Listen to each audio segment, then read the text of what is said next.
Anak-anakku semuanya,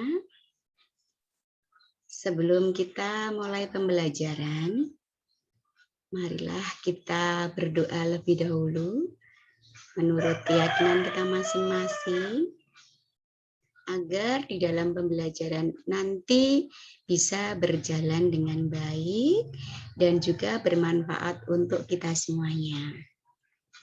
Berdoa menurut keyakinan kita masing-masing, mulai.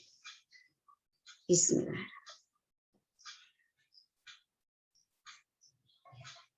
Selesai. Anak-anakku yang saya banggakan, di sini pada pertemuan yang pertama, Ibu akan berbicara atau akan belajar bersama-sama dengan kalian mengenai kedudukan dan fungsi Pancasila. Mengenai kedudukan dan fungsi Pancasila. Di bagian pertama itu tentang arti dan kedudukan fungsi Pancasila. Nah, harapan dari Ibu setelah kalian belajar nanti, itu harapannya adalah ini, tujuan yang ingin Ibu capai atau kalian capai. Yang pertama, proses lahirnya Pancasila sebagai dasar negara. Kalian paham betul tentang bagaimana proses Pancasila sebagai dasar negara. Yang kedua, bagaimana memahami arti serta kedudukan Pancasila itu bagi bangsa Indonesia. Dan yang ketiga adalah memahami fungsi Pancasila. Baik, setelah kita mengetahui tentang tujuan tersebut, kita akan lanjutkan pembahasannya, yaitu bagaimanakah proses lahirnya Pancasila. Untuk proses lahirnya Pancasila, ini Ibu tidak akan banyak membahas. Kenapa? Karena ini sudah kalian pelajari, sudah kalian pahami ketika kalian di kelas 7 yang kemarin, tahun kemarin. Ya. Jadi saya yakin kalian sudah paham bahwa Pancasila itu lahir tidak begitu saja. Pancasila itu lahir melalui sebuah proses yang sangat panjang. Terutama adalah gagasan-gagasan dari tokoh-tokoh kebangsaan yang ada di dalam sidang BPUPKI dari tanggal 29 Mei sampai tanggal 1 Juni. Yang akhirnya di dalam sidang BPUPKI tersebut ada 3 tokoh yang menyampaikan. Di situ ada Mr. Muhammad Yamin, ada 5 asas yang disampaikan, bisa kalian baca dalam slide. Kemudian Mr. Supomo, ini ada Mr. Supomo, tanggal 30 Mei 1945, juga ada 5 asas yang disampaikan. Kemudian Insinyur Soekarno juga menyampaikan 5 asas. Nah, beliau-beliau ini menyampaikan 5 asas, itu diambilkan dari nilai-nilai yang ada di dalam kehidupan manusia Indonesia. Sehingga pada tanggal 1 Juni 1945 itu lahirlah istilah Pancasila. Ya. Maka dari sampai sekarang setiap tanggal 1 Juni itu ditetapkan sebagai hari lahirnya Pancasila. Nah, untuk mengolah tentang rumusan Pancasila tersebut, BPUPKI membentuk sebuah panitia, ya kan? Panitia apa namanya? Panitia kecil atau panitia 9. Jumlahnya 9 orang karena itu diketuai oleh Insinyur Soekarno. Panitia 9 merumuskan dasar negara itu dalam sebuah piagam Jakarta namanya.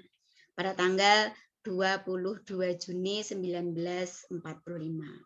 Di dalam piagam Jakarta ada 5 asas, ada 5 dasar yang disampaikan. Anda bisa lihat di situ ada asas yang pertama atau sila yang pertama itu tentang ketuhanan dengan menjalankan syariat Islam bagi pemeluknya. Kemudian yang kedua kemanusiaan adil dan beradab. Yang ketiga persatuan Indonesia dan yang keempat kerakyatan yang dipimpin oleh hikmat kebijaksanaan dalam permusyawaratan perwakilan, serta yang kelima adalah keadilan sosial bagi seluruh rakyat Indonesia. Dari kelima sila tersebut, itu terjadi sebuah perdebatan gitu ya. Setelah mau ditetapkan itu ada perdebatan. Kenapa untuk sila pertama itu syariat Islam? Bukankah orang Indonesia itu tidak hanya orang Islam? Nah, untuk itulah karena kearifan dari beliau-beliau, dari tokoh-tokoh tersebut, akhirnya setelah Indonesia merdeka, sila-sila Pancasila itu ada sedikit perubahan, terutama ada pada sila yang pertama. Dari ketuhanan dengan menjalankan syariat Islam bagi pemeluk-pemeluknya diganti menjadi ketuhanan yang Maha Esa. Nah, anak-anakku semuanya, sebenarnya apa sih arti dari Pancasila itu? Nah, ini yang sudah masuk pada materi kita hari ini ya. Apa sih arti dari Pancasila itu? Pancasila itu bisa dilihat dari berbagai macam. Secara etimologis bahwa Pancasila artinya dasar yang memiliki 5 unsur moral. Sehingga secara etimologis mempunyai makna 5 dasar yang sesuai dengan kehidupan masyarakat Indonesia.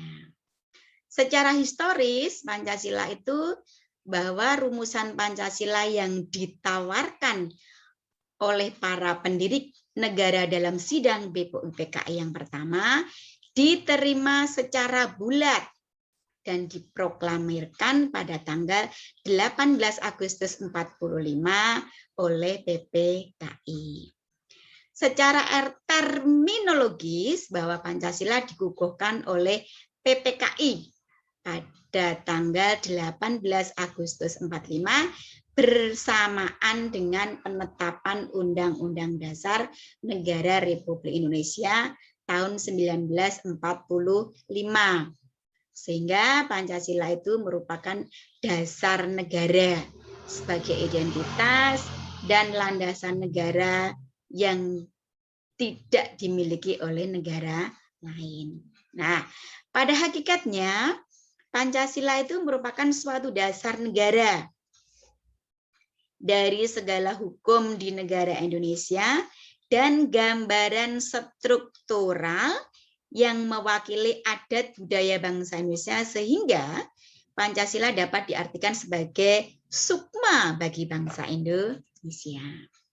Nah, kemudian bagaimana kedudukan dan fungsi Pancasila itu bagi bangsa Indonesia? Anak-anakku semuanya, perhatikan sebentar ya. Bagaimana kedudukan dan fungsi Pancasila itu? Nih. Pancasila berkedudukan dan berfungsi sebagai satu, jiwa bangsa Indonesia. Nih, jiwa bangsa Indonesia. Bagaimana toh maknanya sebagai jiwa bangsa Indonesia itu?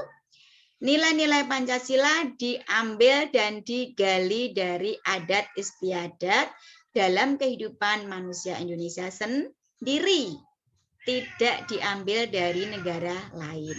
Sehingga semua tindakan yang dilakukan oleh setiap elemen bangsa Indonesia harus disesuaikan dengan nilai-nilai atau moral Pancasila. Yang kedua, ideologi sebagai bangsa Indonesia. Ini, jadi kedudukan yang kedua adalah sebagai ideologi bangsa. Apa artinya? Nilai-nilai Pancasila digunakan sebagai pedoman dan diaplikasikan dalam tingkah laku sehari-hari, baik itu dalam lingkungan negara, lingkungan masyarakat, dan lingkungan keluarga. Nih. Kemudian, kedudukan yang ketiga adalah sebagai sumber dari segala sumber hukum. Artinya apa? Artinya bahwa dalam pembuatan semua peraturan hukum yang berlaku di negara Indonesia harus sesuai dengan nilai-nilai Pancasila. Artinya tidak boleh menyimpang dari nilai-nilai Pancasila. Nih, jadi sebagai sentralnya itu adalah Pancasila. Jadi ketika mau membuat sebuah hukum itu tidak boleh bertentangan dengan nilai-nilai Pancasila. Kemudian yang keempat, kedudukan yang keempat sebagai perjanjian luhur. Kenapa dikatakan sebagai perjanjian luhur? Karena Pancasila dilahirkan atas dasar perjanjian yang mengikat dan tidak bisa dirubah oleh siapapun dan kapanpun. Gitu. Yang kelima, cita-cita dan tujuan bangsa. Jadi Pancasila itu juga sebagai cita-cita, sebagai tujuan bangsa. Kita tahu semuanya anak-anakku bahwa apa tuh sebenarnya cita-cita bangsa Indonesia itu? Cita-cita bangsa Indonesia itu kalau dilihat di dalam Pancasila ada di dalam sila ketiga yaitu Persatuan Indonesia dan sila yang kelima keadilan sosial. Kemudian kalau dilihat di dalam pembukaan Undang-Undang Dasar 45 itu ada di dalam alinea yang kedua. Ini di dalam alinea yang kedua pembukaan Undang-Undang Dasar 45. Merdeka, bersatu, berdaulat, adil, makmur. Gitu. Itu adalah cita-citanya. Jadi cita-cita bangsa Indonesia itu berdaulat, adil, makmur. Gitu. Kemudian selain di dalam cita-cita, ada tujuan yang harus dicapai oleh bangsa Indonesia yang tercantum di dalam pembukaan Undang-Undang Dasar 45 alinea yang keempat. Apa saja itu tujuannya? Tujuan bangsa Indonesia itu apa tuh sebenarnya? Yang ada di dalam alinea keempat Undang-Undang Dasar 45 itu? Satu, apa? Melindungi segenap bangsa Indonesia dan seluruh tumpah darah Indonesia. Dan yang kedua, memajukan kesejahteraan umum. Yang ketiga, mencerdaskan kehidupan bangsa. Dan yang keempat, ikut melindungi ketertiban dunia. Itu menjadi tujuan bangsa Indonesia. Jadi cita-cita dan tujuan itu berbeda. Jauh lebih tinggi cita-cita daripada tujuan. Kalau tujuannya tercapai, maka nanti cita-citanya bisa tercapai. Selanjutnya, kedudukan dan fungsi Pancasila yang selanjutnya adalah keenam, sebagai moral pembangunan. Artinya apa? Pancasila dijadikan sebagai kerangka, sebagai acuan, tolok ukur, arah dan tujuan dari pembangunan nasional. Demikian itu anak-anak, bahwa pembelajaran pada bagian yang pertama sedikit itu mungkin menjadi gambaran. Nah, lebih jelasnya lagi ketika kalian nanti sudah punya modul, kemudian sudah dipinjami buku, silakan nanti kalian membuat sebuah ringkasan-ringkasan kecil dari modul yang akan diberikan oleh sekolah nanti. Demikian, sekian ya pembelajaran kali ini. Selamat belajar, ketemu kembali pada pembelajaran berikutnya. Terima kasih.